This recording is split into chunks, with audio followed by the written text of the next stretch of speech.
Dangal greetings everyone. We're here to present our library management system GUI in Java. Let's dive into the code and explore it step by step.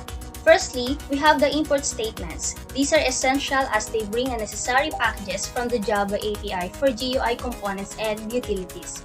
Next, we define a class named library that extends JFrame, allowing us to create a window-based application. Moving on, we encounter the serial version ID. This serves as a unique identifier for serialization purposes. Now, let's discuss the instance variables. We have the main panel of the JFrame, various text fields for the user input, radio buttons for member status, and array list to store members and books. Additionally, we utilize a button group for radio buttons and panels with text areas for displaying search results and transactions. This code consists of two methods, search and search books, designed for searching members and books in the library system. Each method validates the search text, iterates through the respective collections, members, or books, and constructs a result string containing matching details. If no matches are found, it prompts the user with a message indicating no result.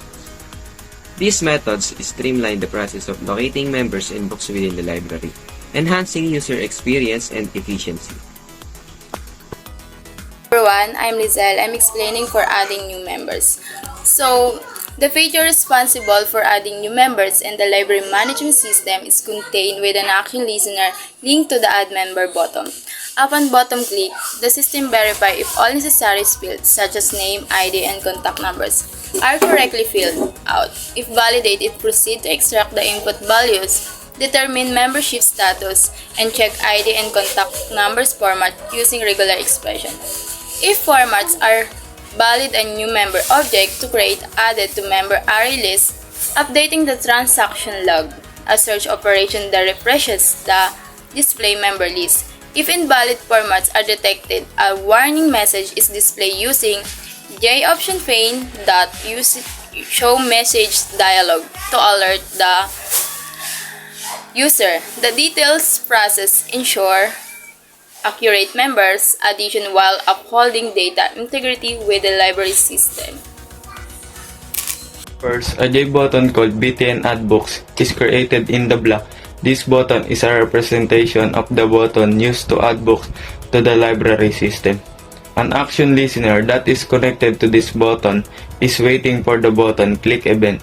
After that, a new instance of the book class is generated using supply data and added to the books array list.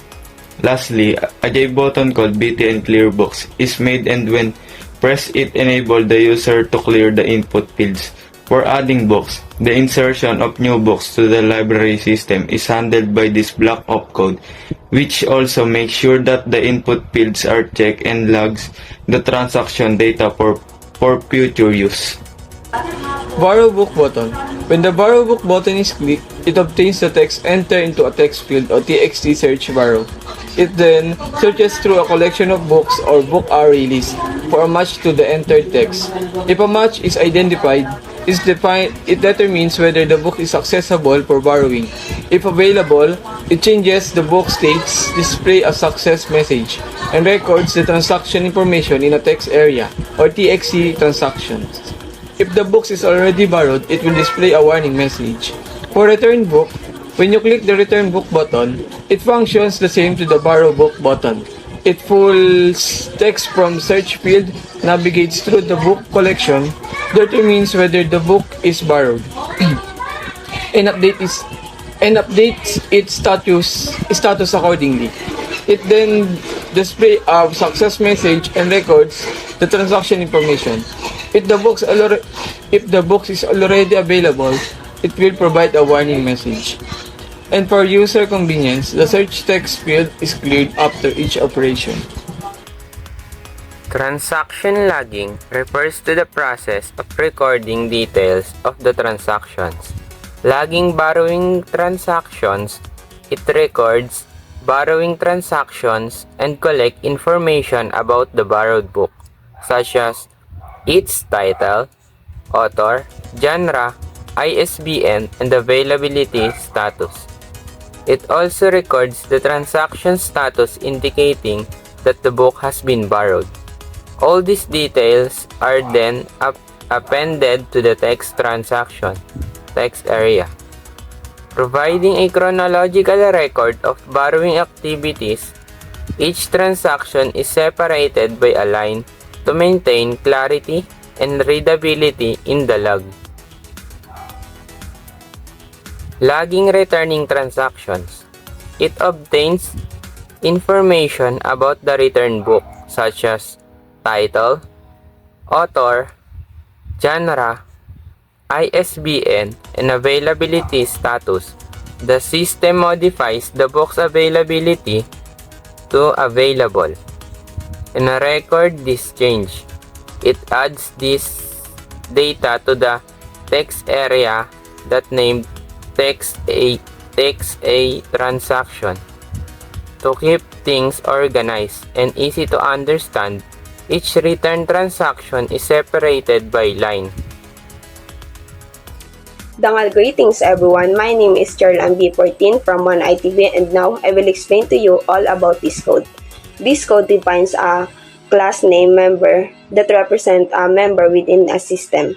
The class contains private instance variables for the member's name, ID, contact information, and membership status. When a new member object is created, the constructor initializes these variables using parameters provided for the member's details. Getter methods are included to allow other parts of the system to access these private instance variables. The purpose of this code is to create a framework for managing individual members in the system by encapsulating their information and providing easy access to it. By encapsulating the members' details and providing getter methods, it allows for easy retrieval of their information and the status.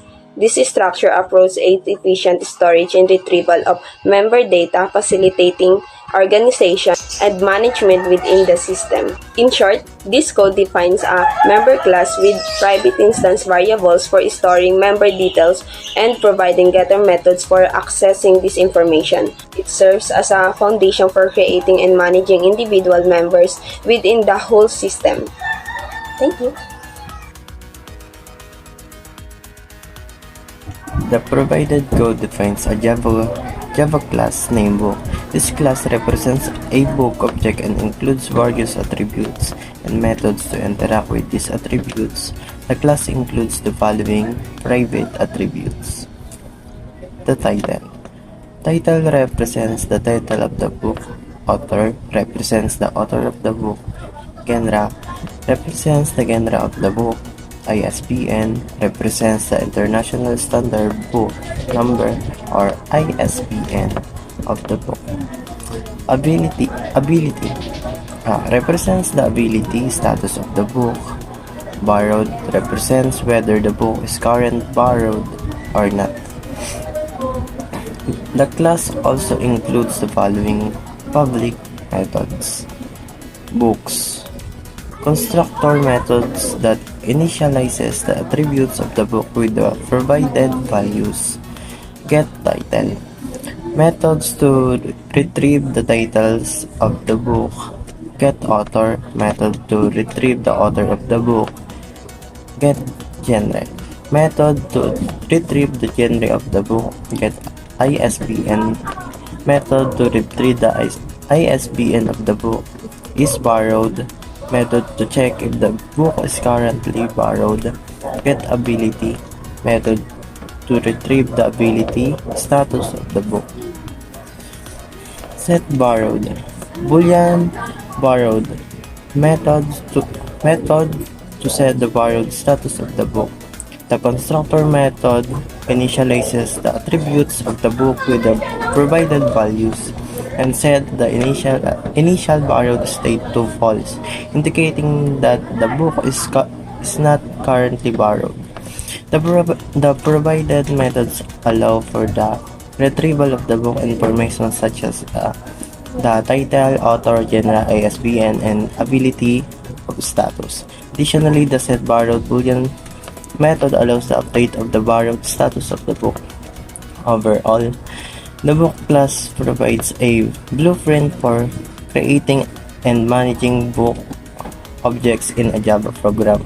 encapsulating the necessary attributes and methods for interacting with this object. This class can be further extended and utilized within a larger program to manage a collection of the books, track their ability, and facilitate borrowing and returning process.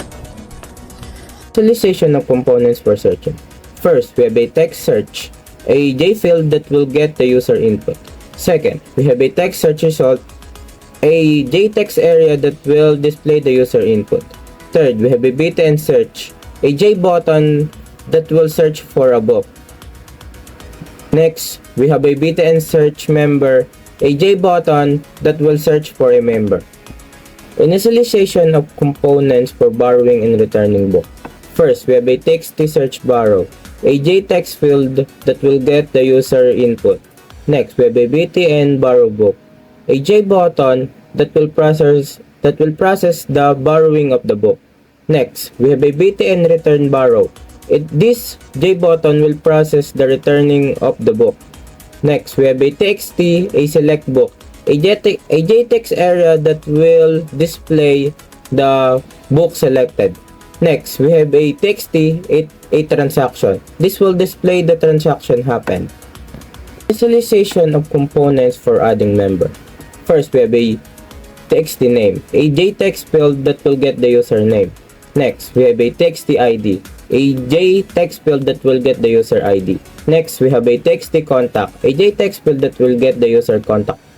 Next, we have a RDO active and RDO inactive. This J radio button will determine if the user is active or inactive. Next, we have a BTN add member, a J button that will add the member. Next, we have a BTN clear member. This J button will clear all the fields. Initialization of components for adding books. First, we have a text title, a J text field that will get the book's title. Next, we have a text author, a J text field that will get the book's author. Next, we have a text genre, a text field that will get the book's genre. Next, we have a text ISBN, a J text field that will get the ISBN of the book. Next, we have a text availability. This will determine the availability of the book. Next, we have a BTN add book, a J button that will that will process the addition of the book. And lastly, we have a BTN clear books, a J button that will clear all the fields. So this time, I will explain how the validation method works. As for the validate field members, this method validates the input fields when adding a new member. It checks if all required fields such as the name, ID, and contact are filled. If any required field is empty, it displays a warning message using J option pane. It returns true if all fields are filled, otherwise returns false. Moving on to the method of validate field books, similar to the validate field members, this method validates the inputs field when adding a new book. It checks if all required fields such as the title, author, genre, ISBN, and availability are filled. If any of these fields is empty, it displays a warning message using J option pane as well. It returns true if all fields are filled, otherwise returns false. So, these validation methods ensure that the user provides necessary information before adding a new member or book to the library management system. If any required field is missing, the user is prompted with a warning message.